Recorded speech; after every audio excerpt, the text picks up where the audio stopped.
ಬ್ರಹ್ಮನು ಘನವಂತಂದಿರಯ್ಯ, ಬ್ರಹ್ಮನು ಘನವಲ್ಲ, ಬ್ರಹ್ಮನು ಕಮಲದಲ್ಲಿ ಹುಟ್ಟಿದ.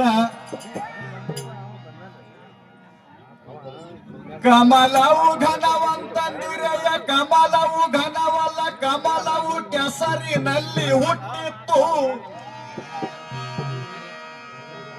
ಕೆಸರು ಘನವಂತಂದಿರಯ್ಯ, ಕೆಸರು ಘನವಲ್ಲ, ಕೆಸರು ನೀರಿನಲ್ಲಿ ಹುಟ್ಟಿತ್ತು.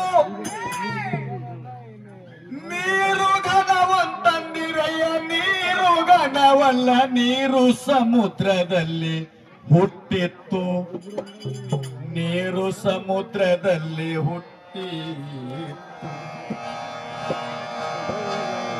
ಸಮುದ್ರವು ಘನವಂತಂದಿರಯ್ಯ, ಸಮುದ್ರವು ಘನವಲ್ಲ, ಸಮುದ್ರವು ಅಗಸ್ತ್ಯ ಮುನಿಗೆ ಸಾಲದಾಯಿತು. ಅಗಸ್ತ್ಯ ಮುನಿಯು ಘನವಂತಂದಿರಯ್ಯ, ಅಗಸ್ತ್ಯ ಮುನಿಯು ಘನವಲ್ಲ, ಅಗಸ್ತ್ಯ ಮುನಿಯು ಕುಂಭದಲ್ಲಿ ಹುಟ್ಟಿದ. ಕುಂಭವು ಘನವಂತಂದಿರಯ್ಯ, ಕುಂಭವು ಘನವಲ್ಲ, ಕುಂಭವು ಭೂಮಿ ಮೇಲೆ ಹುಟ್ಟಿತ್ತು. ಕುಂಭವು ಭೂಮಿ ಮೇಲೆ ಹುಟ್ಟಿತ್ತು. ಭೂಮಿಯು ಘನವಂತಂದಿರಯ್ಯ, ಭೂಮಿಯು ಘನವಲ್ಲ, ಭೂಮಿಯು ಆದಿಶೇಷನ ಎಡೆಯ ಮೇಲಿತ್ತು.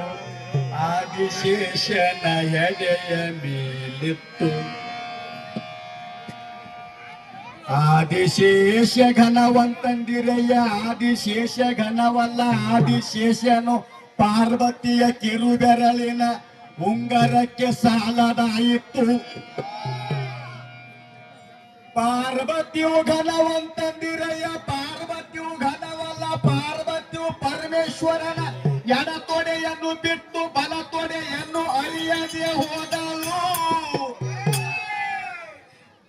ಪರಮೇಶ್ವರನು ಘನವಂತಂದಿರಯ್ಯ, ಪರಮೇಶ್ವರನು ಘನವಲ್ಲ, ಪರಮೇಶ್ವರನು ಭಕ್ತ ಬಸವಣ್ಣನ ಎದೆಯಲ್ಲಿ ಅಡೆತೊಡೆ ಆಗಿದ.